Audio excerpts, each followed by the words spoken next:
Baik, shalom, selamat pagi Bapak Ibu Saudara sekalian.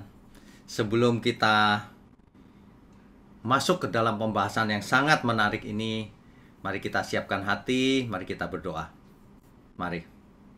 Bapa di surga, mohon berkati pagi ini setiap kami, agar kami mengerti posisi mamon dalam hidup manusia itu apa.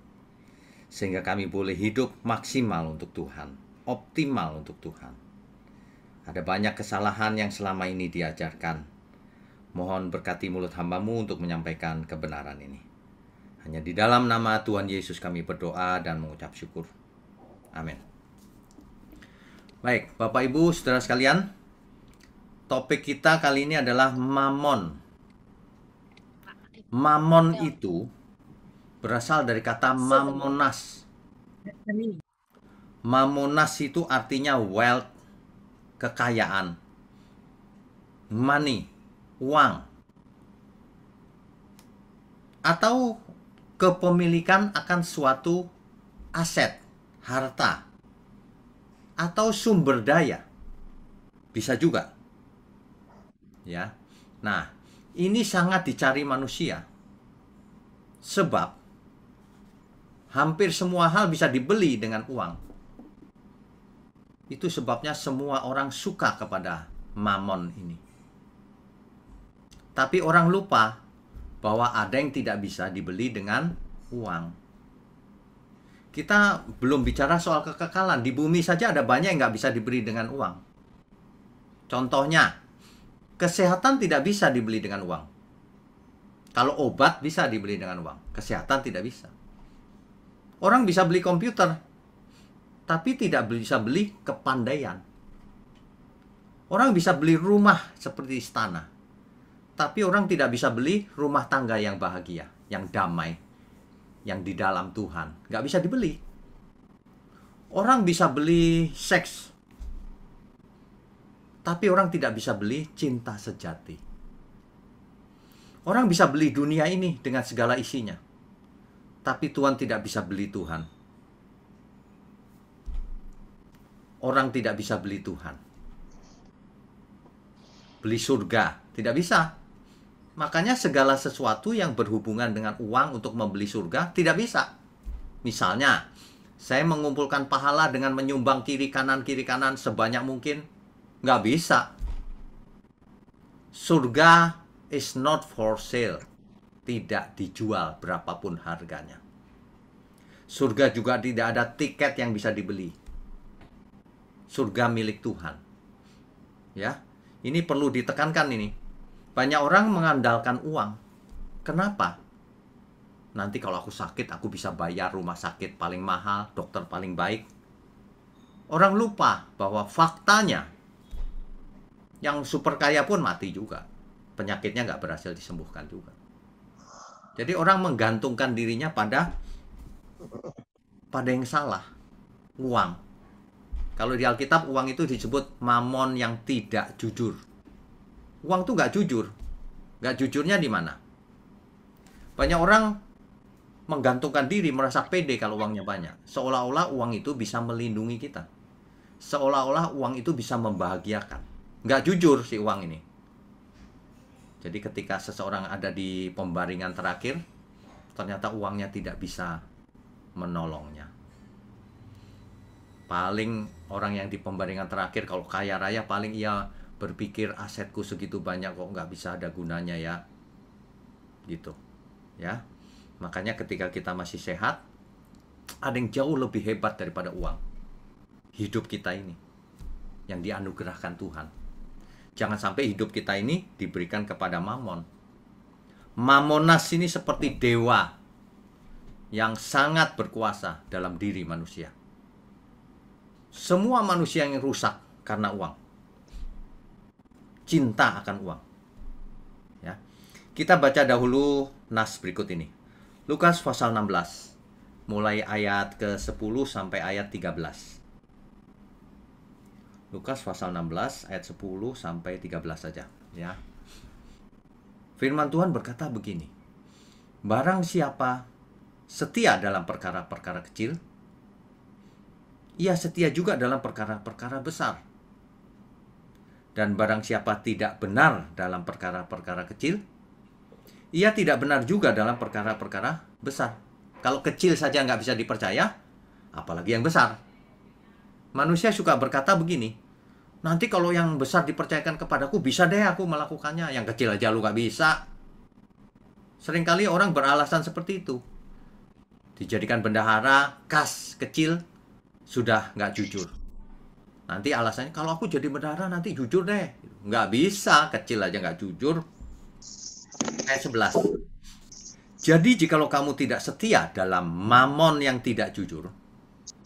Nah, perkara kecil itu disejajarkan dengan mamon yang tidak jujur. Mamon tidak jujur sudah saya jelaskan tadi. Perkara mamon itu sebenarnya kecil. Kalau orang tidak bisa setia dalam hal mamon yang kecil itu, siapakah yang akan mempercayakan kepadamu harta yang sesungguhnya? Rupanya, yang namanya harta itu rupanya ada harta yang sesungguhnya. Kalau mamon di bumi ini hanya harta kecil, perkara kecil. Ya. Oke, kita lanjutkan ayat 12. Dan jikalau kamu tidak setia dalam harta orang lain, nah ini diparalelkan lagi nih. Rupanya mamon yang di bumi ini, harta yang di bumi ini, itu harta orang lain, bukan harta kita. Hanya dititipkan ke kita, bukan milik kita artinya. Siapakah yang akan menyerahkan hartamu sendiri kepadamu? Rupanya kita sebenarnya punya harta sendiri nanti. Jadi kalau orang tidak setia dengan harta yang dititipkan pada kita ini, siapa nanti yang mau berikan harta yang sesungguhnya? Dalam teks Alkitab dikatakan sebenarnya harta yang sesungguhnya itu aletheia, aletinon. Itu adalah kebenaran. Ya. Kita lanjutkan dulu ayat 13. Seorang hamba tidak dapat mengabdi kepada dua tuan. Karena jika demikian, kalau ada orang yang mengabdi kepada dua tuan, ia akan membenci yang seorang dan mengasihi yang lain. Artinya ia akan lebih mengasihi yang lain dibandingkan satunya. Atau ia akan setia kepada yang seorang dan tidak mengindahkan yang lain. Pasti. Kamu tidak dapat mengabdi kepada Allah dan kepada mamon. Gak bisa dua-duanya. Banyak orang pikirannya begini, aku mau kaya tapi juga mau benar. Nah, ini mesti dijelaskan secara tepat nih. Kalau enggak bisa salah mengerti orang. Seolah-olah mamon itu tidak berguna. Seolah-olah mamon itu harus dibuang jauh-jauh. Padahal mamon itu tidak jahat. Mamon itu benda mati. Harta di dunia ini semuanya benda mati. Benda mati itu tidak bisa jahat, tidak bisa baik. Namanya juga benda mati. Nah, makanya Alkitab berkata yang jahat itu bukan uangnya. Yang jahat itu manusianya yang cinta uang. Bapak, Ibu, Saudara perlu tahu, kalau Alkitab mengatakan cinta, itu sebenarnya sedang ada perbandingan. Kalau kamu cinta uang, artinya kamu lebih mencintai uang dibanding yang lain. Sebenarnya ini lagi bicara perbandingan. Makanya seorang hamba tidak dapat mengabdi kepada dua tuan. Kenapa? Pasti cintanya nggak sama. Pasti lebih mengasihi yang satu dibanding yang lain. Nah, sedangkan Tuhan tidak mau begitu. Kamu mesti pilih. Aku atau mamon. Gitu. Ya. Jadi ini harus jelas lebih dahulu nih. Supaya kita bisa hidup seturut kehendak Tuhan. Kita lanjutkan dulu ya. Ini ayat-ayat bagus sekali nih. Ayat 14. Semuanya itu didengar oleh orang-orang Farisi. Jadi ketika Tuhan Yesus mengajar hal ini, didengar orang Farisi. Hamba-hamba uang itu. Rupanya orang Farisi zaman itu adalah hamba uang. Dan mereka mencemoohkan dia. Mencemoohkan Tuhan Yesus. Ya. Jadi ada banyak orang seperti orang Farisi ini. Sebenarnya hamba uang. Tapi di depan orang banyak, agamawan, rohaniwan, pakai jubah agama. Ini orang Farisi nih. Ayat 15. Lalu ia berkata kepada mereka, kamu membenarkan diri di hadapan orang. Di hadapan orang bagus gitu. tampil rohani. Tetapi Allah mengetahui hatimu. Sebab apa yang dikagumi manusia dibenci oleh Allah. Yang dikagumi manusia ya tadi itu pura-pura agamawan, rohaniwan, pura-pura rohani. Itu dibenci oleh Allah, itu pura-pura itu, munafik. Ya, hati-hati. Jadi inilah mamon yang tidak jujur itu. Ya. Jadi hati-hati. Kalau seseorang pikirannya itu cuma uang, sudah dipastikan ia tidak cinta Tuhan. Pasti. Dan itu perbuatannya nanti ketahuan. Pelit, curang, tidak jujur. Perkataannya itu tidak jujur. Ketahuan kok. Berurusan saja dengan uang sama orang itu. Nanti ketahuan dia itu cinta uang atau tidak. Ketahuan, ya. Jadi perkara kecil yang dibicarakan oleh firman Tuhan ini adalah mamon yang tidak jujur. Kenapa? Karena mamon ini fana. Fana itu sementara maksudnya. Tidak kekal. Jadi untuk apa kita sembah-sembah? Oh, aku nggak menyembah, Pak. Iya, tapi kau nilai dia setinggi mungkin. Lebih tinggi dari kehendak Tuhan. Kalau Tuhan bicara, kamu harus jadi berkat, mamonnya dipegangin. Artinya kau menyembah mamon itu, yang fana padahal. Fana itu artinya sementara. Ketika seseorang mati, nggak bisa apa-apa mamonnya, ketinggalan semua. Dan mamon yang tidak jujur itu artinya mamon yang tidak dapat diandalkan. Diandalkan untuk apa? Diandalkan untuk keselamatan. Tidak bisa. Bisa, Pak, untuk beli komputer? Iya, bisa diandalkan untuk beli komputer. Bisa diandalkan untuk beli rumah. Bisa diandalkan untuk beli hal-hal yang bisa dibeli dengan uang.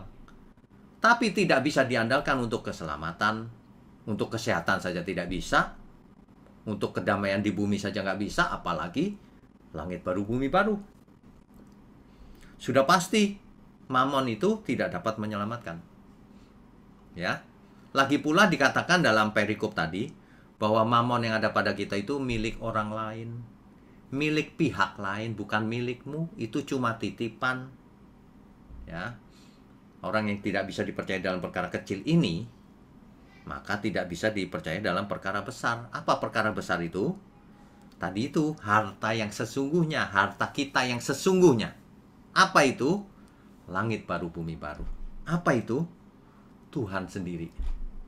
Apa itu? Kebenaran. Ya. Harta yang sesungguhnya itu kebenaran. Kita itu disertai oleh Roh Kudus. Lah kok nggak bisa dipercaya? Ada banyak hal yang diberikan oleh Tuhan sebenarnya kepada kita.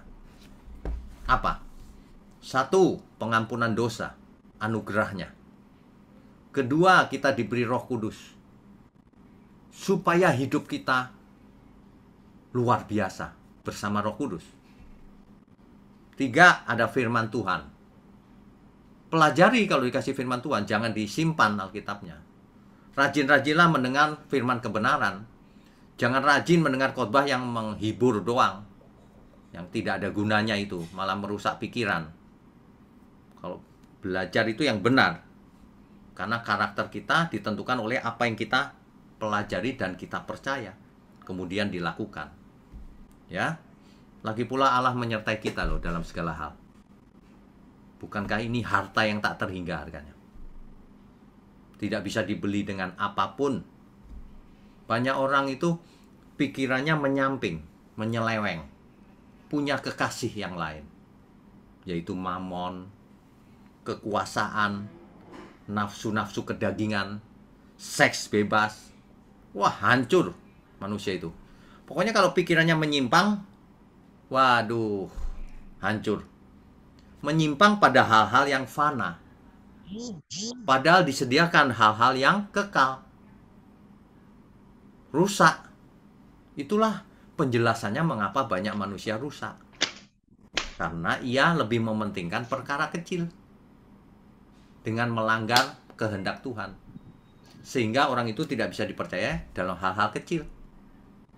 Makanya ia tidak mungkin mendapatkan hal-hal besar. Orang yang matre, tidak mungkin mengerti kebenaran. Pasti. Saya bicara begini, langsung orang-orang benci. Nah itu matre pasti pikirannya. Kalau orang yang lurus ya, iya benar Tuhan. Gitu. Pasti ketahuan kok.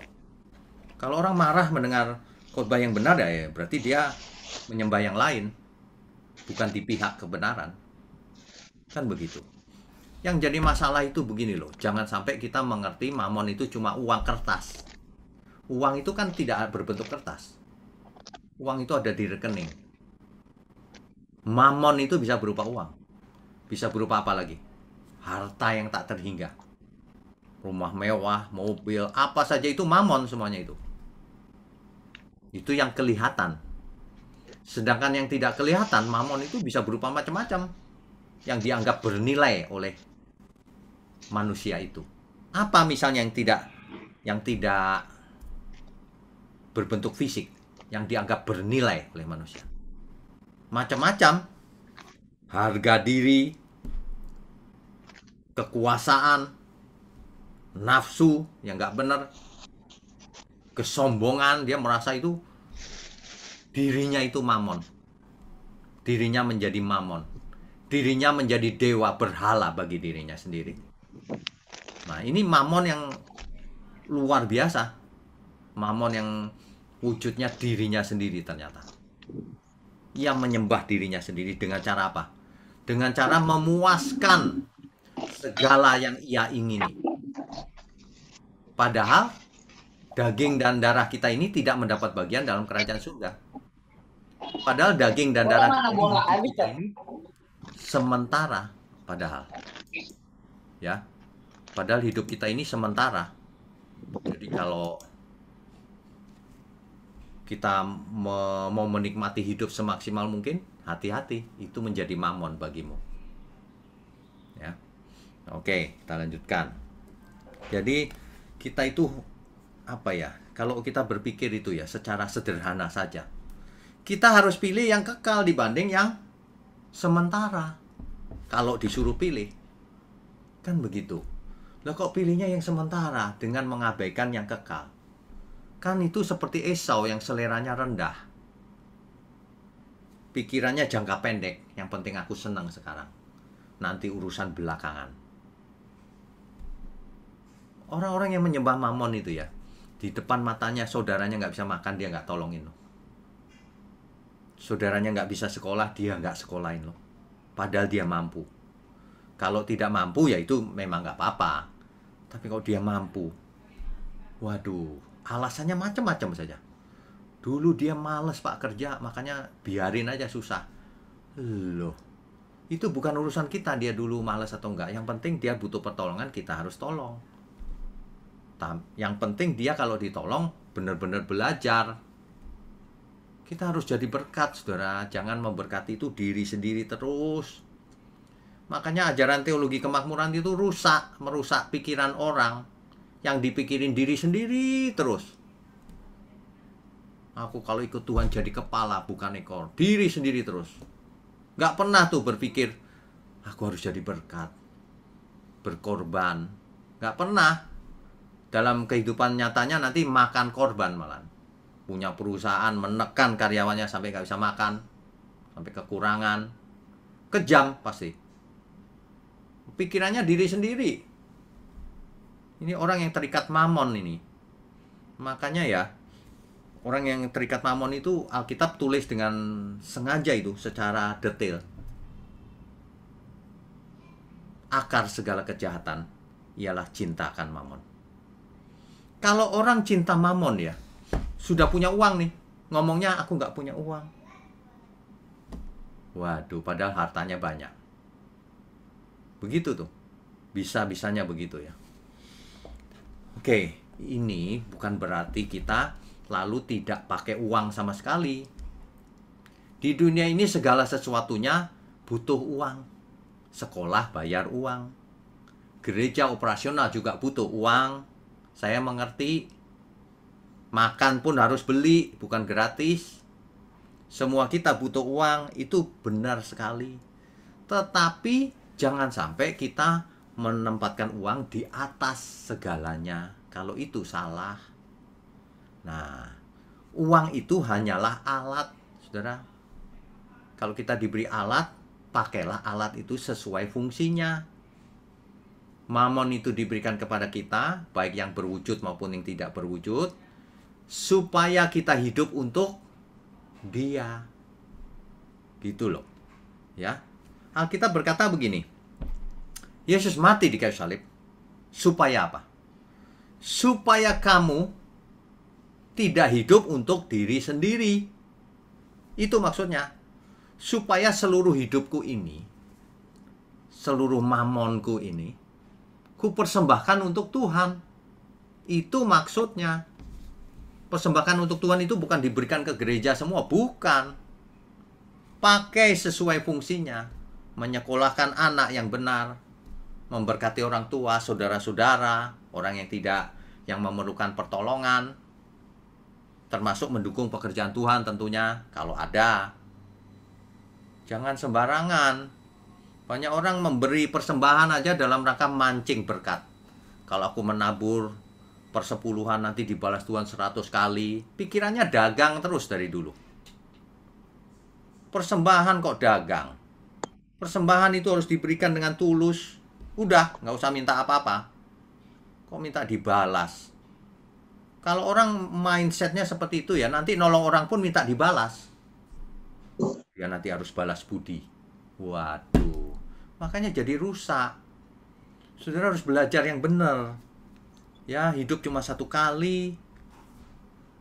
Tuhan tidak anti kepada mamon, bukan. Tapi kalau kau cinta mamon, Tuhan murka.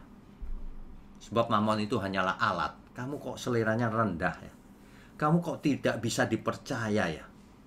Dikasih mamon dikit aja untuk diri sendiri. Ya. Kita baca Lukas 16 ayat 9. Lukas pasal 16 ayatnya yang ke-9. Alkitab itu dengan jelas loh, tidak anti terhadap mamon. Ini, dan aku berkata kepadamu, aku di situ oleh Tuhan Yesus, ikatlah persahabatan dengan mempergunakan mamon yang tidak jujur. Nah, banyak orang kalau saking buru-burunya baca ini ya, ikatlah persahabatan dengan mamon. Duh, salah baca lagi. Banyak orang suka bacanya itu buru-buru. Ikatlah persahabatan dengan mempergunakan mamon. Mamon itu digunakan sebagai alat untuk bersahabat dengan Tuhan. Maksudnya apa? Gunakan mamon itu untuk menyenangkan Tuhan. Dengan menolong sesama, dengan bisnis yang benar. Kan begitu. Artinya Tuhan tidak anti mamon, tapi anti terhadap manusia yang kalau hatinya ada di pada mamon itu. Gitu loh. Supaya apa? Supaya jika mamon itu tidak dapat menolong lagi, supaya ketika kau mati, kan mamon gak bisa nolong lagi. Kamu diterima di dalam kemah abadi.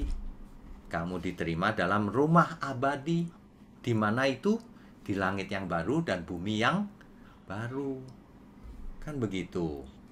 Jadi bukannya, banyak orang salah mengerti juga. Wah, mamon itu jahat, aku nggak mau cari uang, aku malas-malasan aja. Wah, salah. Salah. Tuhan tidak menginginkan kita malas, miskin, susah hidupnya. Enggak, bukan itu. Intinya bukan soal ekonomi. Harus kaya atau harus miskin, bukan.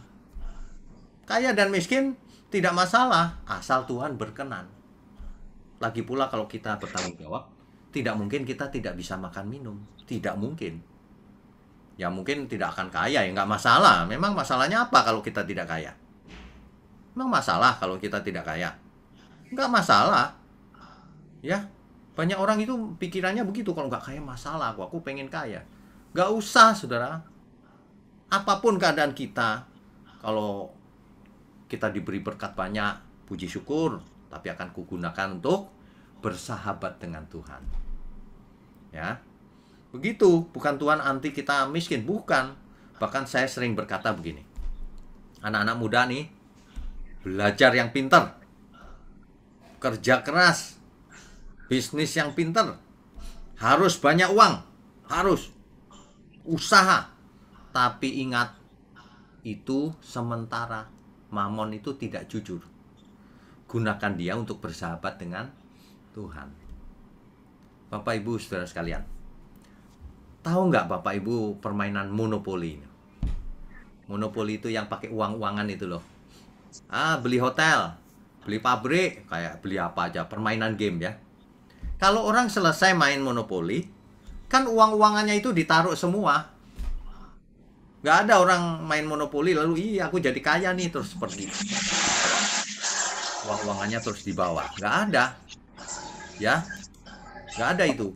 Makanya, seperti main monopoli aja hidup ini. Cari uang yang banyak.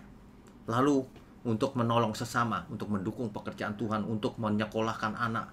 Jadi mantap, menyukakan hati Tuhan. Jadi tidak terikat pada uang itu. Banyak orang ya, kalau terikat dengan uang ya, segala cara pun dilakukannya. Waduh, rusak. Kalau sudah punya uang banyak, biasanya berikutnya nyusul, ingin berkuasa. Itu pasti itu. Kalau sudah uangnya banyak, ingin berkuasa. Kalau sudah uangnya banyak, ingin apa lagi? Ingin beli, orang-orang dibelinya. Ingin apa lagi? Ingin istri banyak. Akar segala kejahatan itu cinta uang. Kenapa kau cinta uang? Tanya, kenapa manusia motifnya cinta uang? Pasti dia ingin berkuasa, ingin melampiaskan seksnya yang tidak benar, ingin mendominasi orang lain. Wah, ingin dipandang hebat. Itu sakit jiwanya orang yang kaya tapi tidak mengerti kebenaran itu. Iya. Kalau mandang hamba Tuhan dianggap rendah, itu tidak menghargai firman. Ya, setiap saat kita bisa mati. Jangan sampai kita ditolak Tuhan nantinya kalau kita mati. Ya, banyak orang itu sebenarnya masih selingkuh sama Tuhan. Selingkuh. Yakobus 4 ayat 4 saya bacakan. Yakobus pasal 4 ayatnya yang keempat. Hai kamu orang-orang yang tidak setia. Dalam teks asli Alkitab bukan begini bunyinya. Hai kamu para pejinah laki-laki dan para pejinah perempuan. Itu orang yang tidak setia tuh. Para pejinah. Tidakkah kamu tahu bahwa persahabatan dengan dunia adalah permusuhan dengan Allah? Kalau kamu pilih dunia, artinya kamu memusuhi Allah. Jadi barang siapa hendak menjadi sahabat dunia, ini ia menjadikan dirinya musuh Allah. Jadi kalau orang mengejar segala sesuatu mamon untuk dirinya sendiri, dia musuh Allah. Tapi kalau dipakai untuk bersahabat dengan Tuhan, dia sahabat Tuhan. Ini Alkitab loh yang bicara, bukan saya loh. Ya, jangan sampai kita tidak mengerti hal yang sangat kritikal begini. Jadi banyak orang masih selingkuh. Banyak orang kekasih-kekasihnya masih banyak. Kekasihnya harta, kekasihnya hobi-hobi yang tidak sesuai kehendak Tuhan. Main game seharian. Waduh. Bayangkan hidup dipakai untuk main game seharian. Ini kamera. Padahal hidup kita itu bisa dipakai untuk berguna bagi kemanusiaan. Berguna untuk pekerjaan Tuhan, berguna untuk memberkati saudara-saudara, teman-teman, orang tua, anak, dan seterusnya. Jangan sia-siakan waktumu. Waktu termasuk mamon yang tidak berwujud, aset yang tidak berwujud. Jadi kalau kita masih punya waktu, itu nggak bisa dibeli dengan uang. Nggak bisa. Itu jauh lebih berharga daripada uang, daripada mamon. Nah, orang yang hatinya itu di mamon, yaitu tadi biasanya terjatuh dalam berbagai-bagai pencobaan. Ya, dia akan mencari mamon dengan cara yang tidak jujur, kemudian ingin berkuasa, ingin banyak sekali berhala dalam dirinya itu, ingin ini, ingin itu. Karena apa? Karena merasa berkuasa, punya mamon banyak, punya uang banyak. Nah, orang seperti itu tidak bisa jadi murid Tuhan Yesus. Nggak bisa. Nggak bisa, saudara. Kenapa? Tuhan sendiri yang bicara. Jika seseorang tidak melepaskan diri dari segala miliknya, tak dapat jadi muridku. Jadi kalau orang pikirannya itu terikat pada mamonnya, maka ia nggak bisa jadi murid Tuhan Yesus. Nggak bisa. Maka kita jangan cinta mamon. Ya, mamon jangan dibuang juga, nggak boleh boros. Tapi tidak boleh pelit. Harus pas penggunaannya. Tidak boleh boros juga. Jangan kau jual rumahmu kasih gereja, jangan. Nanti kau tinggal di mana? Bukan itu maksud Tuhan. Ya, hiduplah untuk Tuhan. Jangan konyol begitu. Seperti menyembah dewa. Bukan itu. Tuhan ingin kita mengerti kebenaran. Tuhan ingin kita menjadi berkat dimanapun kita ada. Kenapa manusia yang cinta mamon gak bisa jadi murid Tuhan? Karena gak bisa dibentuk. Pasti dia pelit, sombong, membanggakan dirinya, merendahkan orang lain yang di bawahnya dia. Biasanya begitu. Ya. Contohnya di Alkitab dicatat tuh. Perumpamaan orang kaya yang bodoh. Ia mengumpulkan harta di lumbungnya, di gudangnya. Kemudian ia berkata kepada jiwanya, "Hai jiwaku, ada banyak harta kusimpan untukmu." Tapi Alkitab berkata, malam ini juga jiwamu diambil. Mati kau. Lalu bagaimana? Untuk apa itu harta itu? Nah, itulah orang kaya yang bodoh yang ditulis di Alkitab itu.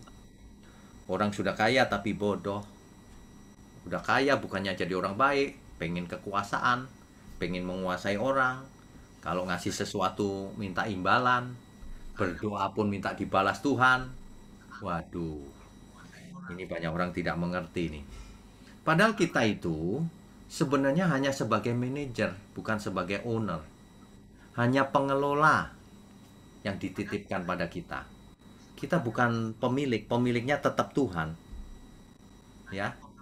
Balance sheet-nya atau neracanya itu milik Tuhan, bukan milik kita. Kita hanya mengelola.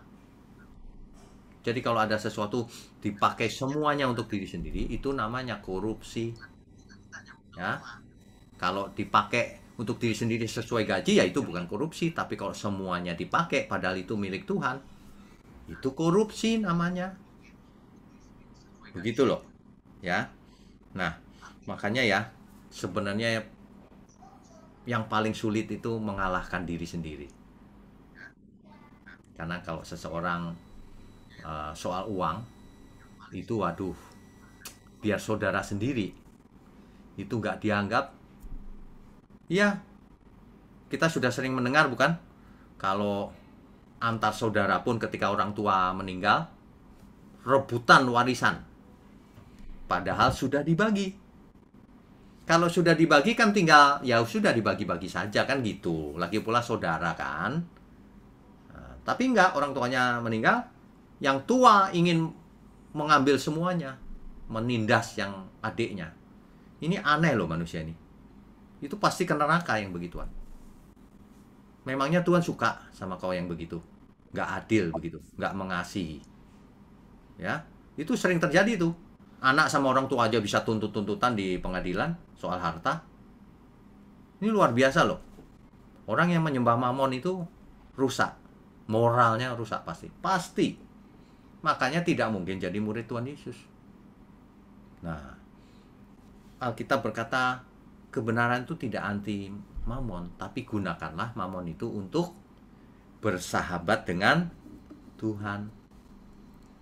Bapak Ibu Saudara sekalian ya, saya mau ingatkan ya, kita tidak anti persepuluhan, tidak anti kalau jemaat memberikan sumbangan, bukan itu. Bukan itu intinya. Tapi jangan ada di antara kita yang memanipulasi. Kasih loh persembahan, kalau enggak kau dikutuk Tuhan. Nah, itu membohongi namanya. Itu mengancam namanya. Kalau kamu kasih persepuluhan nanti dibalas Tuhan loh, banyak sekali, 100 kali, bahkan berapapun yang kau mau. Nah, itu ngarang. Itu mancing, manipulasi namanya.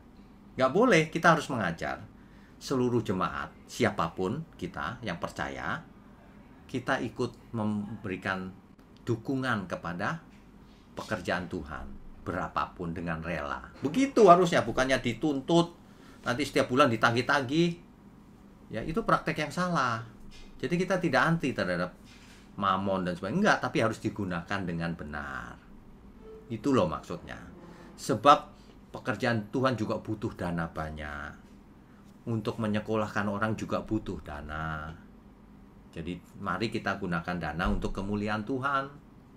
Jangan dimanipulasi lalu menjadi meleset dari kehendak Tuhan. Ya. Hidup cuma satu kali, saudara. Jangan menyembah dewa Mamonas itu. Ingat ya, mamon tidak hanya berbentuk cash, uang. Bukan hanya berbentuk berwujud, yang tidak berwujud pun itu mamon. Kalau digunakan untuk diri sendiri. Tapi kalau digunakan untuk bersahabat dengan Tuhan, itu alat. Makanya mamon itu adalah hamba yang baik. Alat yang baik. Bisa dipakai untuk banyak hal, berguna. Tapi dia tuan yang jahat. Kalau kita menyembah dia, wah, dia membinasakan kita. Merusak karakter kita. Itulah mamon. Ya. Jadi kita semua mulai pagi ini harus memiliki pengertian tentang mamon yang benar. Mamon itu hanyalah alat. Tidak bisa jahat, tidak bisa baik. Mamon itu kita tidak anti, tetapi harus digunakan untuk kemuliaan Tuhan. Kalau jemaat harus memberi dalam kerelaannya, dalam kecukupannya. Kalau kekurangan yang tidak usah memberi. Bahkan gerejalah yang harus menolong jemaatnya yang datang ke gereja, yang lokal. Kalau yang jauh-jauh kan kita tidak tahu. Masing-masing harus gereja berfungsi. Kalau satu gereja harus menanggung seluruh dunia juga tidak mungkin. Kan terbatas juga kemampuan kita. Makanya kita juga nolong di jemaat kita sendiri yang datang ke gereja. Kan begitu. Nah, setiap gereja harus melakukan itu. Ya. Mamon itu adalah ujian sebenarnya untuk kita semua. Sebab kalau manusia tidak bisa dipercaya dalam hal kecil, yaitu mamon yang tidak jujur itu, yang cuma sementara di bumi saja gunanya, maka ia tidak akan bisa dipercaya dalam hal besar, kebenaran. Bagaimana menjadi berkat, garam, dan terang. Gak mungkin dia cinta mamon. Nah, pilihan di tangan kita hari ini. Gunakanlah mamon yang ada pada kita untuk kemuliaan Tuhan. Ya. Amin ya semuanya ya. Oke. Amin. Baik, dilanjutkan dengan diskusi dan tanya jawab ya. Baik, oke, luar biasa mamon. Siapa yang tidak butuh mamon? Siapa nggak butuh duit? Yang tidak butuh duit, silahkan kirim untuk pelayanan Pak Bigno, juga untuk saya. Iya saudara, yang bayar wifi itu pakai duit, nggak pakai daun melinjo. Mau mah? Oke ya. Pak. Ya. Mau mah? Sebentar. Ini tolong di. Oke, sudah saya mute. Ya. Oke, baik. Luar biasa ya, saudara, banyak. Jangan salah kaprah. Masalahnya bukan pada duitnya ya, sekali lagi, tetapi bagaimana kita merespon, menggunakannya gitu ya. Tadi luar biasa Pak Wicong mengatakan uang itu tidak bisa jahat, tidak bisa baik, tapi bisa jahat, bisa juga baik, tergantung pisau dapur itu dipegang oleh siapa. Nah, kalau dipegang istri saya, wah, jadi bisa bikin capcay yang enak tenan. Kalau dipegang perampok ya sudah bahaya sekali ya. Ya. Dan saudara, sangat penting ya. Saya tidak munafik ya. Banyak duit bagus, tapi dalam rangka efektivitas dan efisiensi pelayanan itu penting. Tapi kalau jadi tujuan, rusak deh. Engkau jadi YouTuber yang sangat efektif, efisien pemberitaan Injil, tapi engkau tega membunuh karakter hamba Tuhan yang sedang tulus melayani Tuhan. Tega sekali. Nah, contohnya yang di samping saya ini, Pendeta Wigno. Waduh, saya berapa kali nih Pak harus mengklarifikasi soal perpuluhan, dan apalagi Pendeta Erastus Sabdono ya, sampai anak saya yang sekolah di STT, aduh kesaksiannya Pak Pendeta Erastus Sabdono persis papa dari nol, aduh ditipu, dihujat. Ya saya bilang bukan papa mirip Erastus yang mirip papa, hanya beda nasib. Oke, langsung saja Ibu Maria Krisantiana, monggo Ibu. Oke, silakan Ibu. Langsung ke pertanyaan ya, silahkan. Mute Bu, di unmute. Oh ini. Ya. Nah, tadi bicara dalam hati, silakan. Silakan. Ini kan gini, saya maunya bersaksi ya masalah mamon ini. Dulu saya juga mengejar mamon ya. Saya bekerja keras sampai saya membuka cabang-cabang pekerjaan. Tapi saya nggak pelit dalam hal mamon. Saya juga suka menolong orang. Tapi saya juga diperalat orang juga ditipu orang sampai saya mengalami kejatuhan ya. Tapi saya juga ini ya belakangan, tetapi karena mungkin saya jatuh, tapi saya tidak melakukan hal-hal yang cinta mamon dulunya ya. Maksudnya mamon menjadikan saya jahat, enggak.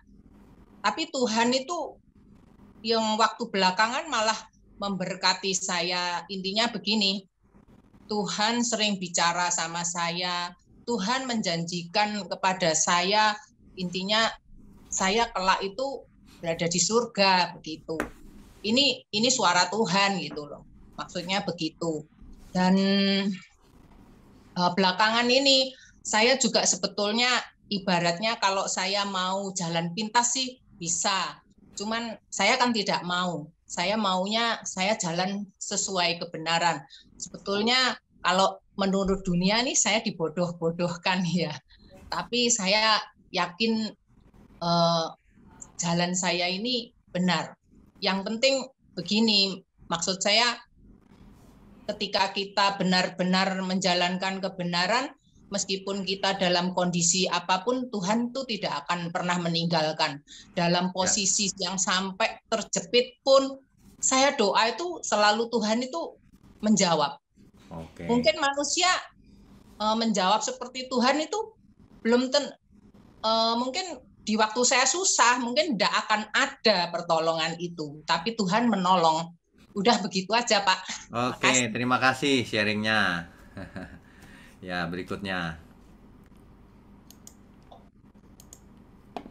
Oke, baik, terima kasih untuk kesaksiannya ya, sangat menguatkan. Langsung Pak Giustiawan Andreas. Silakan Pak. Ya, selamat pagi. Shalom, Pak Heri. Shalom. Shalom. Saya mau bertanya ya. Mamon bisa disetarakan dengan waktu, momen, atau rutinitas, Pak? Atau hal-hal yang lain lagi, Pak? Itu pertanyaan saya, Pak. Oh, ya baik. Jadi, selama ini mamon hanya diidentikan dengan uang, harta fisik. Tapi kalau menurut saya, mamon itu bisa diperluas pengertiannya. Semua yang ada pada kita artinya.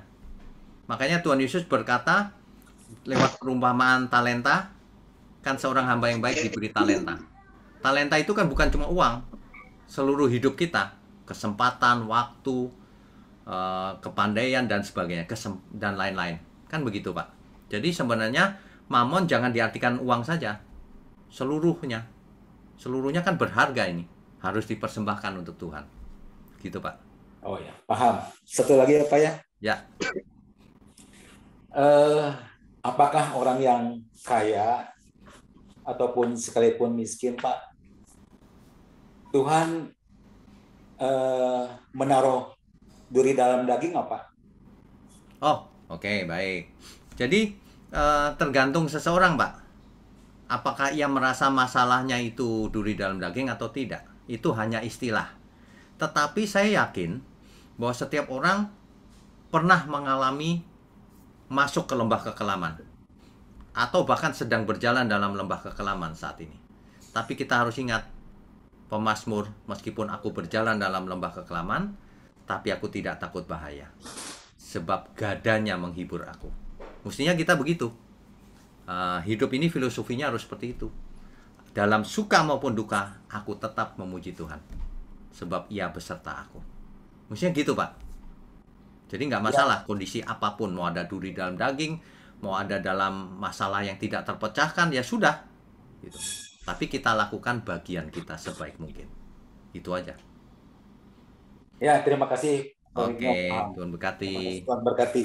Ya, berikutnya. Oke, dahsyat luar biasa. Ya Pak, bisa disetarakan dengan apa ya, segala sesuatu yang menomorduakan Tuhan ya. Jadi berhala itu bukan sekedar patung sesembahan, duit juga bisa jadi berhala. Pokoknya segala sesuatu yang menomorduakan itu berhala.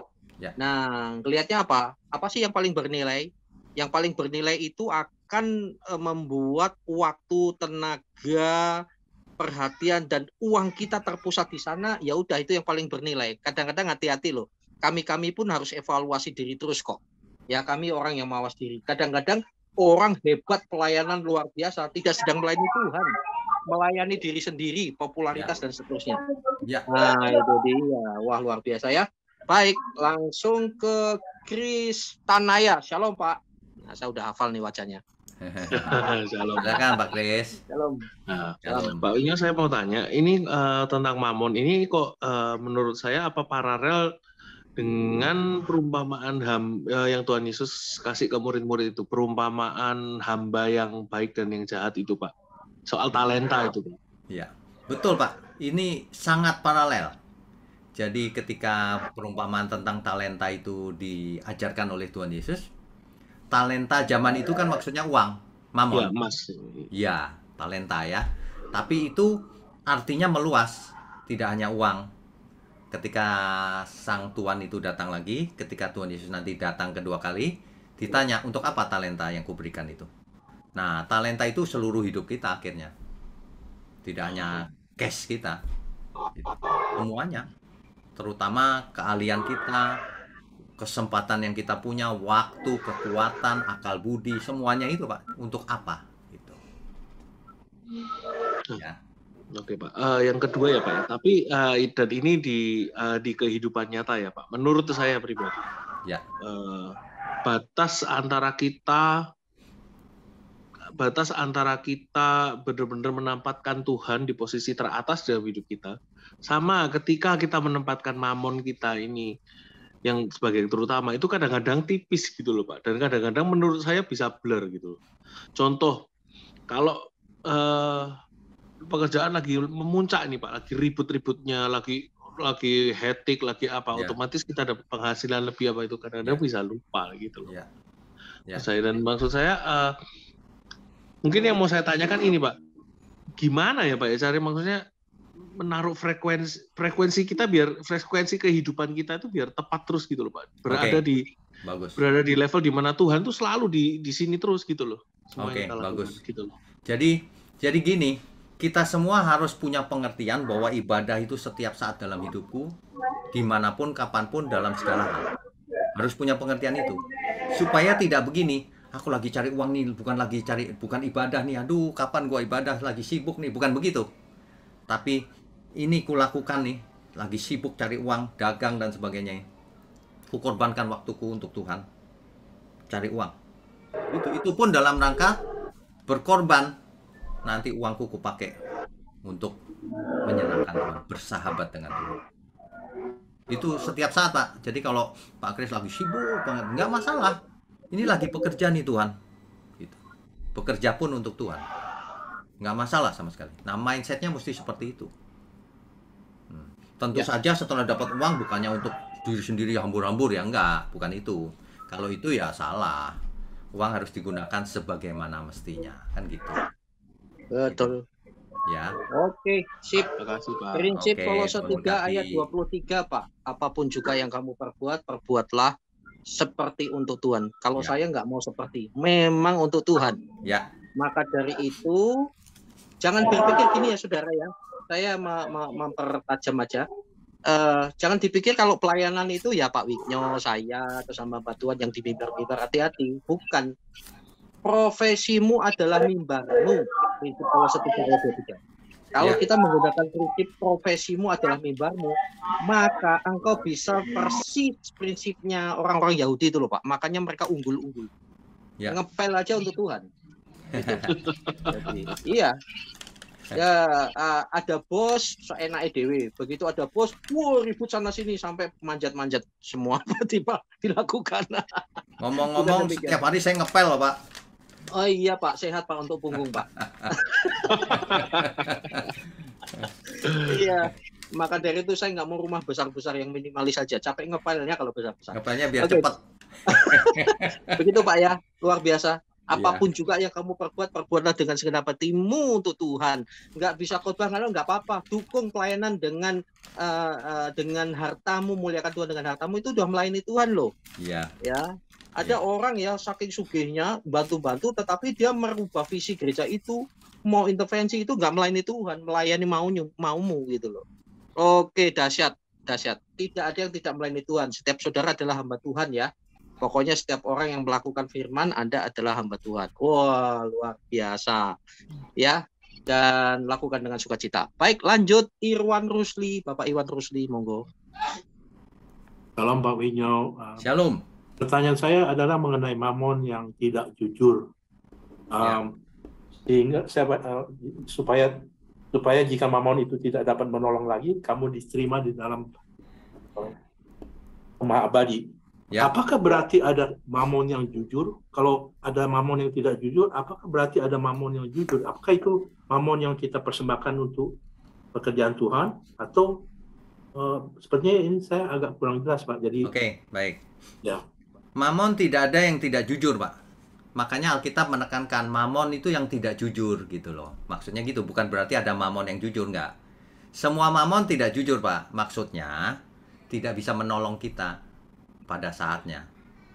Jadi seolah-olah bisa menolong tapi tidak bisa gitu. Tapi kita juga diberikan supaya membantu orang-orang miskin, orang vulnerable, menderita. Apakah itu mamon juga tidak membantu kita nantinya keselamatan misalnya? Oh, bukan itu maksudnya, perbuatan Pak. Adalah bukan itu maksudnya, Pak. Jadi mamon itu harus digunakan untuk bersahabat dengan Tuhan. Nah, kalau itu bisa. Tapi mamon sendiri yang dimaksud kalimat tidak jujur itu adalah yang sebenarnya dia tidak bisa menolong dalam hal kekekalan, nggak bisa. Jadi mestinya ada koma, Pak, konteksnya.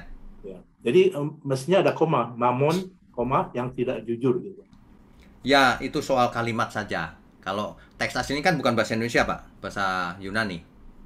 Jadi kita nggak bisa berpikir seperti itu, ya. Masih, Pak. Nah, oke. Yang penting kita ngerti konteksnya itu. Oke, berikutnya. Iya, betul. Oke, jangan lupa Pak ya, kita juga belajar sedikit-sedikit. Jadi mamon itu kan berasal dari kata aram ya, dipakai dalam bahasa Yunani di Alkitab kita, Pak. Ya, kata mamon itu sendiri sebetulnya artinya merendahkan, mencari keuntungan secara tidak benar. Nah, itu kan tidak jujur, Pak. Yaitu mamon yang tidak jujur di situ, dari etimologinya semacam itu, Pak. Oke ya. Jadi begitu, tidak ada yang salah dengan terjemahan Alkitab. Memang kalau dikasih koma ya itu lebih tepat, tetapi kan kita tag and konteksnya harus tepat juga. Jadi sekali lagi itu berasal itu sebenarnya dewa istilah juga mitologi di Yunani yang akhirnya dipakai sebagai penjelasan tentang uang dan lain-lain seperti yang dikatakan tadi. Ya, ingat ya, mamon itu artinya merendahkan dan mencari keuntungan secara tidak benar, keserakahan, materi, uang, harta dan lain sebagainya. Konteks itu yang dipakai Tuhan.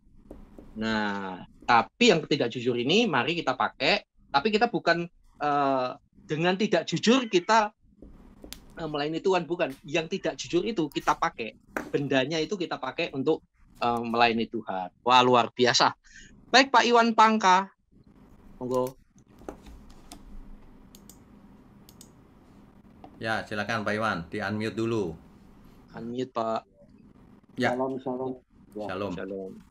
Ada satu pertanyaan, tapi saya banyak menceritakan aja yang pernah saya alami gitu. Seperti pernah tahun 80 Raja Judi Surabaya, nggak saya sebut namanya, ketika anaknya dalam sakratul maut karena kecelakaan, dia hanya bilang bahwa seluruh harta saya berikan kepada dokter itu kalau dia bisa menyelamatkan nyawa anak saya.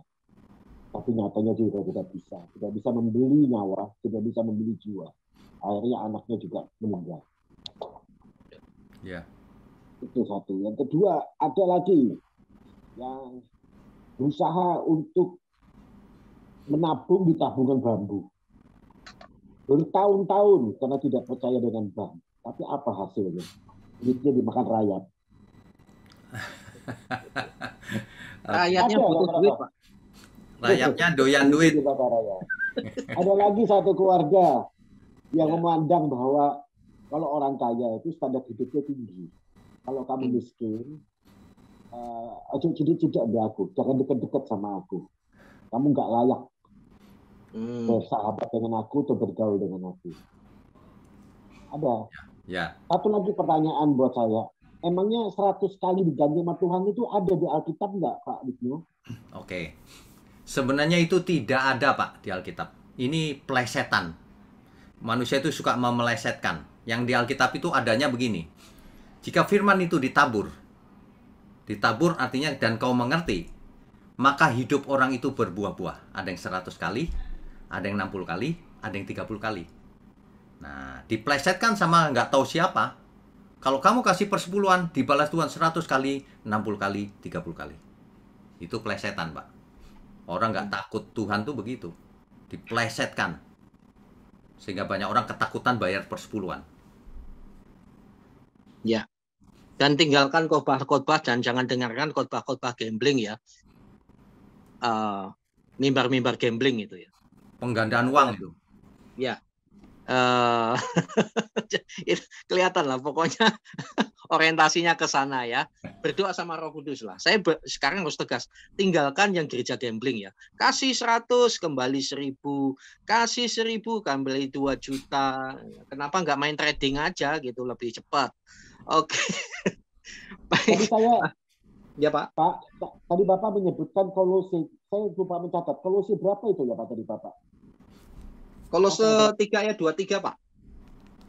Kolose 3 ayat 23. Jadi saya senang dengan kata-kata bahwa profesi itu adalah dijadikan sebagai alat mimbarmu. Profesimu adalah mimbarmu, Pak. Ya. Jadi artinya gini, jangan waktu jualan tiket langsung, firman Tuhan mengatakan bawalah persepuluhan, bertobatlah. Enggak, Pak. Tapi artinya gini loh, tunjukkan etos kerja Kristiani yang benar. Ini loh, wong Kristen nek kerja tuh koyok ngene.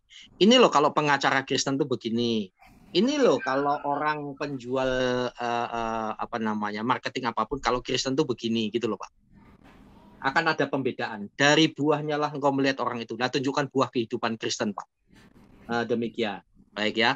Jangan sampai kayak lagu orang Manado ya. Kalau hari Minggu nyanyi suci, suci, suci.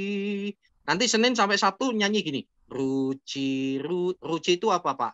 Curang, curang, curang. Lah, munafik lah. Oke, Pak R. Krisbiantoro. Loh, ini Krisbiantoro artis yang dulu ya? Ini pertanyaan yang silakan Pak. Kayaknya pertanyaan yang jadi kutuk buat saya kira-kira 50 tahun ini. Sejak TK saya ditanya kayak gitu, Pak. Apa itu? Krisbiantoro hubungannya sama Rinso itu apa itu? Ini ternyata kutuk dari kecil ini. Tapi itu jadi berkat, Pak. Kutuk yang membawa berkat. Kalau Pak Weknya di Nganjuk kan waduh gitu. Kalau kami di sini lo gitu, Pak. Ya, silakan, Pak. Gini, Pak. Ini pandemi terus resesi ini sebetulnya kan kayak yang di Matius 7 itu pondasi kita diuji. Saya sebetulnya mau tanya ini agak bergumul karena ini di depan saya ini ada 2 doktor dan 2 master teologi nih, Pak. Tapi ya sudahlah saya. Itu hanya kertas, Pak. Tenang aja, kita sama-sama. Cuma tulisan, Pak. Nanti kita hapus aja tulisannya. Iya. Tapi saya sudah siap mempermalukan diri sendiri, Pak. Enggak apa-apa, Pak. Apa itu, Pak? Jadi gini, kan kalau waktu kayak sekarang ini kan kayak yang di Habakuk 3:17 itu, Pak, sebetulnya. Ya. Untuk banyak orang, untuk banyak anak Tuhan ya. Ya. Itu kan ya cocok mungkin di masa pandemi, sebagian Pak, yang ya. Nah, sebetulnya kan yang kita sering meleset itu waktu kita bahas seperti tema hari ini masalah mamon kan fokusnya kan lebih banyak ke pergumulan hidup, terus dompet, rekening kita gitu. Padahal sebetulnya selama ini pengalaman saya bersama Tuhan itu kalau kita dulu Krismon itu saya juga Pak bangkrut usaha saya. Tapi saya lama-lama sadar kalau ngalami kejatuhan dalam hal ini uang ya, jadi maksudnya kan mamon juga. Ya. Itu bukan cuma urusannya dengan nafkah atau kantong atau dompet kita, tapi sebetulnya kalau kita bisa melalui dengan kemenangan itu kan nanti ada fungsinya kita menguatkan untuk orang-orang yang juga jatuh di dalam hal yang sama. Kita bisa bersaksi pengalaman kita bersama Tuhan, kita ngelaluinya itu gimana. Kan Pak Wignyo berkali-kali sampaikan pemahaman itu yang menggerakkan orang tuh Pak. Betul. Kalau kita dapat pemahaman, suatu pemahaman itu kan itu yang gerakkan orang. Nah, ini Betul. kembali saya itu berkali-kali seperti kali ini itu Pak Heri kan bilang, wah ini masalah teologi kemakmuran, masalah gereja gambling segala macam. Saya terus terang dari awal bertobat masuk Kristen itu di gereja yang semacam itu, Pak. Jadi itu memang beracun betul. Maksudnya kita itu mau tulus mengenal kasih Tuhan itu jadi diajar kasih bermodus, agak sulit memang. Ya. Nah, ini kan Pak Heri sering bilang kalau Pak Wignyo itu sering diserang segala macam. Ini hanya untuk bahan pertimbangan, Pak. Maksudnya nanti saya minta tanggapannya. Ya. Apa jangan-jangan karena ini, Pak, mungkin ini kita kalau lihat di Yohanes 8 ayat 32, dan kamu akan mengetahui kebenaran, dan kebenaran itu akan memerdekakan kamu. Kalau kita lihat naskah aslinya kan mengetahuinya itu kan gnoseste itu dari kalau gnosko itu kan intim, Pak. Sebetulnya itu kan urusan pribadi. Untuk kata mengetahui kebenarannya kan aletheia yang asalnya aletes, Pak. Ya. Itu selain kebenaran kan ada makna lain yang, nah ini saya sedang mempermalukan diri sendiri nih di depan dua doktor dan master nih. Kan ada makna lain, aletheia itu selain kebenaran. Tadi Pak Wignyo juga sampaikan bahwa harta sesungguhnya itu kan aletheia, Pak. Betul. Aletheia itu kan ada makna lain kalau kita lihat di konkordansi itu kan worthy of credit. Ya. Jadi sesuatu yang kayak kalau kita ekspor aja itu kan ada suku Vindo yang nilai ini layak atau enggak. Ya. Betul atau enggak seperti ini. Jadi sebetulnya kan kalau kita lihat gnoseste itu mengetahui intim, mengenal dengan intim kebenaran ini worthy of credit juga artinya punya nilai intrinsik sebetulnya. Ya. Dan kebenaran itu akan memerdekakan kamu. Ya. Kemerdekaan eleuterosei itu kan selain dibebaskan artinya kan juga free of exempt, free of jadi kewajiban bayar itu juga dibebaskan, Pak. Ada makna itunya. Jadi sebetulnya kan kalau kita bicara seperti kebenaran yang hari ini Pak Wignyo sampaikan ini kan kalau pendengarnya orang-orang itu mendengar dan hanya nyomot sebagai pengetahuan, nanti kesadarannya itu ngumpulkannya untuk bahan debat bantah-bantahan, nggak ada manfaatnya, Pak. Betul. Nah, saya rasa itu yang jadi bumerang, tapi yang kena Pak Wignyo akhirnya. Yang dengar-dengar itu lihat di YouTube, mengumpulkan bahan hanya untuk debat, Pak. Padahal kan kalau kita lihat di Yohanes 8:32 ini, Tuhan kan mau ngajar kita kayak yang itu, yang Yohanes 4, penyembah dalam roh dan kebenaran itu kan sebetulnya kan kamu ini tiap hari diajar secara pribadi, kamu renungkanlah firman, kamu jalani, kamu praktekkan. Yakobus 1 bilang, jadilah pelaku firman. Kalau enggak, kamu kayak ngelihat dirimu di cermin, oh ya firmannya ngingetkan nih, saya ada jerawat, ada bopeng, tapi habis itu lupa gitu loh. Padahal kan Tuhan maunya kan setiap firman yang kita renungkan itu ayo dipraktekkan, Nak. Jangan mencuri, jangan apa. Ya, itu jadi daging. Terus habis itu baru misi sebetulnya kita ini kan kayak yang tadi saya sampaikan, kalau ngalami kayak di Habakuk itu ya sharing, bersaksi. Ya. Nah, masalahnya kan kalau saya enggak tahu, mungkin 95% atau berapa anak-anak Tuhan kalau dengar yang diterangkan Pak Wignyo seperti ini langsung nangkepnya sipuannya jalan, Pak. Bukan dalam arti teologi kemakmuran, enggak. oh berarti saya kalau mau rekening saya, keuangan saya sehat, saya harus gini. Padahal itu fungsinya itu kita sejak awal kan disetting sama Tuhan.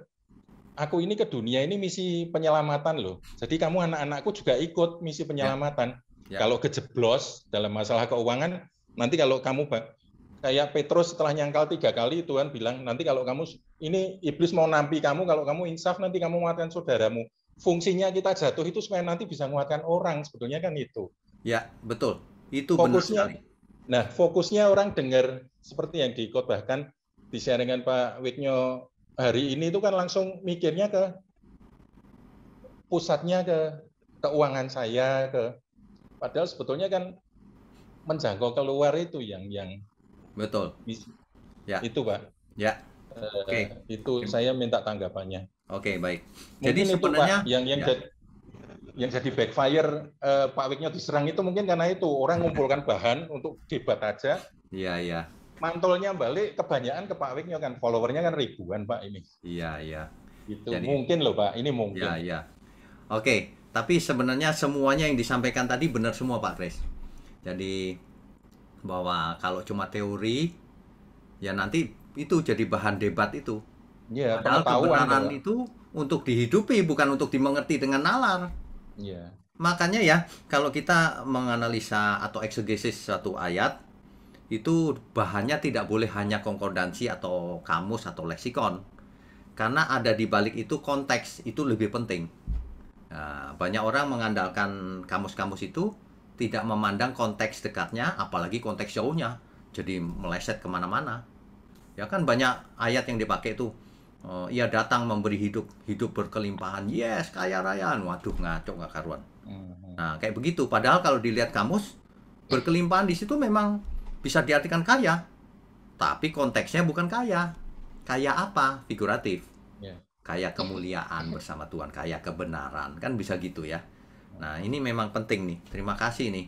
Jadi saudara sekalian yang mendengar nanti di YouTube juga ini, ingat, jangan mendengar firman itu sebagai apa ya, konsumsi pikiran, pengetahuan, aku jadi ngerti nih, tapi jadi debat. Buat debat Pak. Nah makanya saya nggak suka debat Pak, nggak suka. Sama Pak.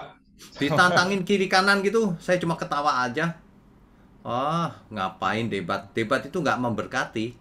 Nanti ribut gitu, yang nonton malah nggak diberkati juga. Aduh. Saya debat orang yang di pedalaman mati kelaparan ya mati kelaparan Pak. Makanya untuk apa? Fungsinya. Pakai perbuatan nyata aja. Buktikan teologimu benar lewat perbuatan atau hidup kita gitu. Itu aja. Oke. Ya. Oke, ya, terima kasih nih Pak Kris. Baik, Tuhan memberkati luar biasa ya. Saat ini apa sih yang tidak dicemooh di kekristenan? Ya, maklumi, kasihan. Ya, karena kegerakan Tuhan itu luar biasa. Baik, lanjut Ibu Susilawati. Mute Bu, di-unmute. Di-unmute dulu. Di-unmute dulu Bu. Nah. Iya, dari Solo ini Pak. Tadi sebenarnya mau tanya tapi sudah dijawab sama Pak Heri. Oh ya, terima kasih kalau gitu. Tentang apa? Mamon yang artinya itu mencari keuntungan, terus keserakahan materi atau uang yang melekat di hati kita dan menjadikan sampai pada akhirnya menjadikan Tuhan itu nomor 2. Ya. Memang kita tidak boleh melekat seperti itu. Ya. Sudah dijawab Pak. Terima kasih Bu Susi. Ya, memberkati. Memang kami berdua ini kompak Bu, kayak saudara kembar. Hanya beda pabrik. Beda pabrik. Luar biasa. Kalau kita ada di dalam Tuhan ya Bu ya, walaupun beda, nggak pernah ketemu, kalau membaca Alkitab dengan benar, maka itu pasti sama Bu, walaupun bahasanya beda. Ya. Ya, esensinya sama. Oke, luar biasa. Tuhan berkati. Hagai Pemalang, Pak Hagai, silakan Pak Hagai. Shalom Bapak Gembala. Shalom. Saya baru kali ini ikut nih. Oh ya. Selamat datang. Ya, sekarang saya sudah kenal Tuhan dari tahun 85. Nah, sekarang singkat saja bahwa saya dipercaya untuk menjaga satu toko pakaian di Pemalang, Kabupaten Pemalang. Ya. Terus saya punya bisnis pribadi. seperti pengolahan limbah. Jadi yang baru saja Tuhan berkati jadi emas murni, dapat perak gitu. Ya. Terus memang ada kendala juga di dalam finansial gitu. Ya. Lalu ini saya turunkan kepada anak saya satu-satunya. Nah, terus saya sharing dengan beberapa orang bahwa, wah Pak Hagai itu ada kutukan katanya, mesti dulu katanya. Sedangkan saya kan lahir, memang Tuhan percayakan di satu gereja GPDI digembalakan di Gereja Panti Kuasa di Indonesia, di Tangerang. Saya asli Tangerang, Bapak Gembala. Ya. Nah, jadi udah daftar aja konseling, nanti kutuk-kutuk itu, kutuk orang tua, kutuk saya sendiri. Ya memang saya bilang, Tuhan, selama ini saya masih ada yang doa pribadi. Pagi, malam saya selalu doa pribadi untuk hamba Tuhan, pekerjaan Tuhan di seluruh muka bumi, terus baca firman gitu kan. Terus saya pikir kalau memang itu positif, ya udah saya ikutin dah gitu ya. Saya juga bersyukur Tuhan berkati saya dengan satu HP ini sehingga saya bisa ikut Zoom. Ya kan? Coba ikut sama Pak Pendeta Wigno. Ya saya selalu bilang kalau gembala, saya bilang Bapak Gembala deh, memang saya selalu begitu kan. Jadi bagaimana nih Bapak Gembala nih? Oke, baik. Apakah ini memang kutuk gitu, harus saya kutuk itu bersihkan Bapak dulu. Mesti rajin bayar perpuluhan. Ikut Pak Wigno, nanti ada uang jatuh dari langit gitu ya. Oke Pak Wigno, silakan. Oke, begini Pak Hagai. Ya, siap. Sebenarnya ada banyak orang itu tidak belajar Alkitab loh, tapi berani ngomong sembarangan. Ketika Tuhan Yesus mati di kayu salib, segala kutuk sudah dipatahkan, Pak. Kalau hari ini orang sampai ngomong ada kutuk, ada ini, kayak dukun aja loh. Lagi pula itu menghina Tuhan Yesus, Pak. Tuhan Yesus mati di kayu salib, segala kutuk sudah tidak ada, kecuali orang itu mengikat perjanjian dengan setan. Itu salah sendiri cari kutuk. Mengerti ya Pak Hagai ya? Jadi Pak Hagai nggak ada ikatan apa-apa, apanya kutuk? Nggak ada, memang dunia lagi resesi. Kita kerjakan bagian kita. Itu aja Pak. Nggak ada kutuk, jangan khawatir Pak. Jangan mau diintimidasi dengan yang begitu-begitu itu. Banyak orang itu gitu, kutuk-kutuk, datang kepadaku nanti ku doain. Yang enggak begitu, praktek perdukunan. Nggak ada. Kalau ikut Tuhan, kutuk lepas semuanya. Betul Pak. Gitu. Amin. Ya. Amin ya Pak. Pak Hagai. Ya Pak Hagai, jangan lupa Pak. Saya sampai ini. Silakan. Ya silakan Pak. Sampai saya bilang Tuhan, saya perlu gembala deh yang bisa itu mengembalakan saya gitu kan. Nah kemarin juga ada lagi satu nubuatan bahwa Bapak ini punya karunia hati seorang Bapak, hati seorang hamba.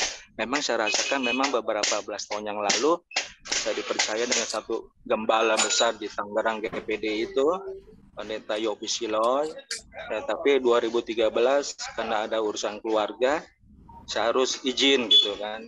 Ya. Cuma sampai sekarang saya dipercayakan dengan satu hamba Tuhan juga untuk menjaga asetnya gitu. Sedangkan dari hari pertama sampai 9 bulan ini saya kelola aset itu tanpa dikasih satu harus begini harus begitu. Saya bikin laporan dengan apa yang saya terima penjualan itu, terus saya sampaikan gitu. Dan uang itu selalu saya setorkan dengan perusahaan seperti itu. Jadi saya bilang Tuhan dari mana? Memang saya bilang Tuhan, apa yang saya mau kerjakan buat Tuhan? Ya memang selama ini banyak sih orang-orang, memang saya ada di kapasitas Muslim, mereka selalu ada apa-apa curhat, cerita, ya saya pakai nama Tuhan, begitu Bapak Gembala. Itu aja saya bilang Tuhan, saya mau minta saya bisa dikembalakan kembali gitu seperti beberapa tahun yang lalu. Itu aja ya Bapak Gembala, terima kasih. Oke Pak Hagai mulai sekarang jangan khawatir, tidak ada kutuk sama sekali. Ya, amin. Maju ke depan bersama Tuhan. Amin. Ya, amin betul, ya. Pak. Baik Pak Hagai. Terima kasih. Ya, Tuhan berkati. Amin. Untuk resen kita sudahi ya 2 lagi, dan ini hati-hati loh, bahaya sekali yang khotbah-khotbah begitu, malah meden-medeni, nakut-nakutin itu karena nggak kasih perpuluhan itu. Ada belalang-belalang pelahap. Nah, cocok ya. Kalau di antara saudara ada yang tidak ada hubungan dengan Pak Haga ya. Saya secara umum ya Pak Haga ya. Kalau di antara kita juga ada yang merasa miskin saat ini atau juga gagal atau mengalami hal-hal ini, satu, hubungan pribadi dengan Tuhan tidak beres. Tapi saya yakin di sini hubungan pribadi dengan Tuhan tidak beres. Tetapi yang kedua, hubungan pribadi dengan Tuhan tidak beres, tetapi manajemennya kurang tepat. Nah, mau doa jungkir balik, kalau manajemennya nggak benar ya berkat nggak turun. Tuhan itu sangat realistis loh, manajemennya. Dan keadaan kita memang manajemen apapun susah. Lalu yang ketiga, nah ini dia, malas orangnya dasar. Oke, saya rasa tidak ada yang seperti itu ya. Ayo kita evaluasi lalu bangkit kembali semuanya. Baik, ya, dasar dia maju terus Pak. Jangan takut dengan kutukan-kutukan itu, nggak apa-apa. Ini memang masa sukar Pak. Bantu doa Bapak Gembala. Oke, baik. Kami doakan, Pak Hagai, kami doakan supaya Bapak bisa kuat, kreatif, manajemen diperbaiki, bangkit kembali. Semuanya kreatif ya. Ingat semuanya ya. Kreatif itu etimologinya bukan bahasa Inggris loh. Itu bahasa Jawa. Kere aktif. Walau kere asal aktif. Jadi diberkati. Oke, dua terakhir. Ibu Christina Hongkong ya ini dan ya, Ibu di Hongkong. Ya, baik. Ibu Christina silahkan langsung.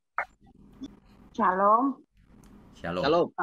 Saya mau bertanya, tolong sebutkan mamon-mamon yang tidak kelihatan dan yang kelihatan. Terima kasih. Oke. Singkat padat silakan. Langsung saja ya.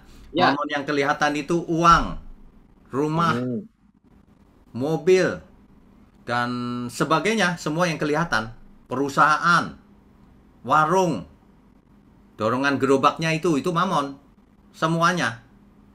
Jualan kita itu mamon semua. Ya, itu yang kelihatan. Yang tidak kelihatan, mamon itu bisa tidak kelihatan loh. Apa? Sesuatu yang kita anggap bernilai di dalam hidup kita. Nah, itu banyak. Misalnya merasa pandai luar biasa, meninggikan diri, dan lain-lain. Gitu. Banyak sekali Bu, nafsu-nafsu yang kita layani terus itu mamon semuanya. Betul. Baik. Intinya kedudukan, kekayaan, kepopuleran itu yang kelihatan semuanya itu. Terus yang lain-lain itu seperti Pak Winyo katakan tadi. Jangan sampai menomorduakan Tuhan, itu udah kakaknya mamon itu malah. Oke. Ibu Trisia Kristiani. Terakhir ya. Shalom, selamat pagi Pastor Winyo, Pak Heri, Pastor Heri. Saya mau bertanya.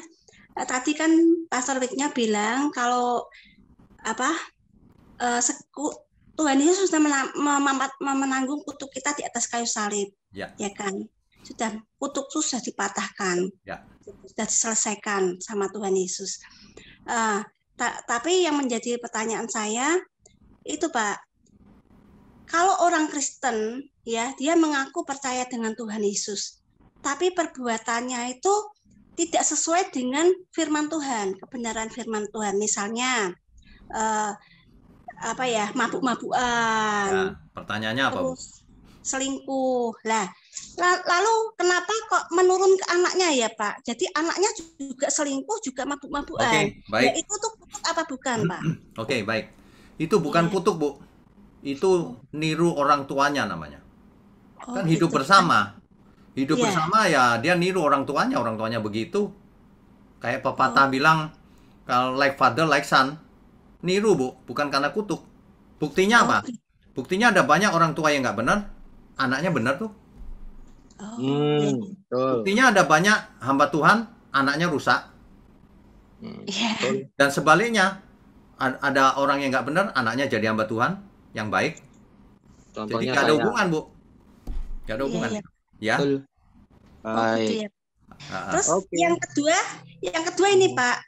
Di Ulangan 28 ayat 15. Ya. Tetapi jika engkau tidak mendengarkan suara Tuhan Allahmu dan tidak melakukan dengan setia segala perintah dan ketetapannya yang kusampaikan kepadamu pada hari ini, maka segala kutuk ini akan datang kepadamu dan mencapai engkau.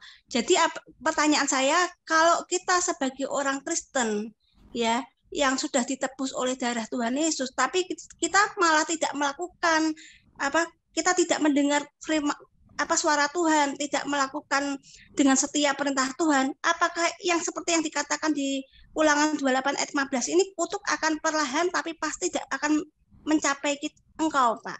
Oke, baik. Kita sekarang hidup di zaman perjanjian baru. Ketika di perjanjian baru semuanya sudah disempurnakan oleh Tuhan Yesus. Artinya begini, barang siapa tidak mengasihi Tuhan, ia terkutuk. Itu aja gampang. Siapa yang mengasihi Tuhan? Yang melakukan seluruh perintahnya. Jadi kalau ada orang sengaja melanggar terus sampai mati, ya dia terkutuk. Binasa. Tapi jangan sampai pengertiannya sekarang ini lagi terkutuk. Enggak. Kita sekarang ini harus berusaha tidak berbuat dosa sesuci mungkin gitu. Jadi jangan berbicara soal kutuk dalam arti aku lagi terkutuk nih. Enggak. Kita harus bertobat, lakukan kehendak Tuhan. Iya. Gitu. Oke. Terima kasih. Tuhan berkati ya. Hidup damai sejahtera. Baik, sebagai penutup saya ingin mengklarifikasi pentingnya kalau nggak dengar langsung, saudara jangan percaya 100% ya. Baru saja yang nanya lagi nih ke saya, Pak, secara pribadi. Oh, itu Pak Wignio kok nggak ngajarin perpuluhan? Saya jawab, loh GSKI itu bukan tidak mengajar persepuluhan, tetapi mengajar sesuai dengan proporsinya yang benar. Oke ya, deal ya. Jadi begitu, bukan nolak loh, tetapi mengajar sesuai dengan proporsinya yang benar. Nah, jawaban saya ini, saya yakin kita sepakat ya. Jadi ini penting, harus saya kasih tahu, saudara. Oke, sebentar ya. Nah, kalau mau eksegesis persepuluhan yang benar, maka ini ya, kalau ada hamba Tuhan berani mengajar dengan tepat teks and konteksnya, maka persepuluhan adalah adat istiadat Timur Tengah kuno yang diadopsi Tuhan khusus untuk operasional kaum Lewi dan Bait Allah. Saya tidak akan panjang lebar, saya hanya poin-poinnya saja ya. Memang benar bahwa sebenarnya di PB tidak ada perintah jelas membayar persepuluhan. Yang ada justru Yesus mengecam para ahli agama yang taat persepuluhan, tapi mengesampingkan kasih dan keadilan mereka, dan mereka makan sendiri. Mirip beberapa gereja yang sentra, pendetanya jadi sentranya. Bahkan pengerjanya itu ngos-ngosan pelayanan, rumahnya dia magrong-magrong. Gitu. 3, perjanjian baru itu secara eksplisit menekankan 100%. Dan kerelaan, contoh jemaat mula-mula di PB, mereka pada menjual harta loh dan tanah mereka dan membawa ke kaki rasul-rasul. Ayo saat ini silakan jual lalu bawa ke kakinya Pak Wignio dan saya. Oh, jangan. Jangan itu, waduh. Bukan begitu, salah. Itu maksudnya 100%. Mereka rela dengan rupa ya. Sorry, yang tadi jangan diseriusi. Yang kedua, ekses mengajarkan persepuluhan. Wah, ini ngeri nih. Kalau saudara mau mengajarkan persepuluhan dengan jujur, saudara, maka jemaat yang pelit pada dasarnya merasa mendapatkan pembenaran atas mental pelitnya. Merasa tidak bersalah jika tidak memberi dengan alasan kerelaan dan merasa keadaan kurang. Siapa yang merasa tidak kurang? Semuanya merasa kurang ya.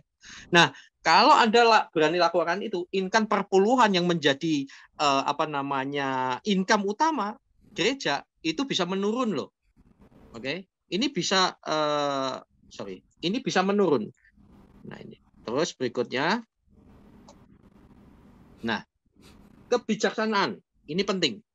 Saya ngajarkan ini supaya tidak pada saling serang satu dengan yang lain, terutama kalau sinode Anda memang mewajibkan persepuluhan. Ini yang bijaksana, sehingga nggak usah ribut saling serang. Kebijaksanaan Alkitabiah, 1, di mana kita bergereja, maka wajib tunduk kepada ADRT setempat. Di mana bumi dipijak, di situ langit dijunjung. Pertama itu. Lalu pandanglah persepuluhan itu sebagai standar terendah menopang operasional pelayanan. Kalau memang dilakukan itu, sehingga engkau tidak merasa bersalah. Ketiga, terakhir ya, singkirkan kebingungan masih relevan atau tidak pengajaran persepuluhan. Tetapi kerjakan karena apa? Kalau gerejamu lakukan itu ya, karena engkau cinta yang dalam kepada Tuhan. Itu kecil itu 10%. 2, prinsip keseimbangan. Kamu dibebani, bahkan kelebihan kamu, supaya mencukupkan kekurangan mereka. Dan kelebihan mereka mencukupkan kekurangan kamu. Supaya ada keseimbangan. Jadi tidak fair dong Anda ingin mendapatkan pelayanan yang bagus, khotbah yang bagus, tetapi Anda tidak memberi kontribusi. Itu tidak fair. Nah, semacam itu ya. Untuk keseimbangan. Nah, catatan, saya sendiri sampai sekarang loh, itu taat bukan karena aturan Taurat atau tidak Taurat. Enggak, karena saya cinta Tuhan kok. Saya cinta Tuhan. Walaupun mungkin sinode tidak mewajibkan jumlahnya segitu, saya menetapkan diri sendiri gitu. Tapi yang lain 100% itu milik Tuhan. Tetap saya kelola gitu. Tuhan memberkati.